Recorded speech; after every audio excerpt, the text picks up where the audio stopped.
कोल्हापूरच्या मातीतनं रांगड्या भाषेचं कोल्हापूरकरांचं हक्काचं चॅनल कोल्हापूर ब्रेकिंगला सबस्क्राईब करा आणि बेल आयकॉनला क्लिक करायला विसरू नका। ग्लोबल टेलिकॉम लिमिटेड कंपनीच्या बंद मोबाईल टॉवरवर चोरट्यांची नजर पडली असून गेल्या 2 वर्षात कंपनीचे 21 टॉवर गायब झाले आहेत। देवकर पाणंद आणि मंगळवार पेठेतील टॉवरची चोरी झाल्याची फिर्याद कंपनीचे अधिकारी प्रवीण तुकाराम टिकारे वय वर्ष 40 राहणार सुर्वेनगर कळंबा रोड कोल्हापूर यांनी बुधवार दिनांक 10 जुना राजवाडा पोलीस ठाण्यात दिली। वर्षभरात एकाच कंपनीचे 21 टॉवर गायब झाल्याने आश्चर्य व्यक्त होत आहे।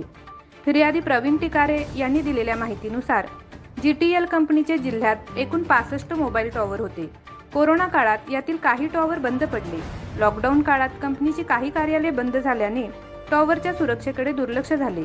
याचाच गैरफायदा उठवत चोरट्यांनी जिल्ह्यातील 21 टॉवर उतरवून सुमारे 2 कोटी रुपयांचे साहित्य लंपास केले।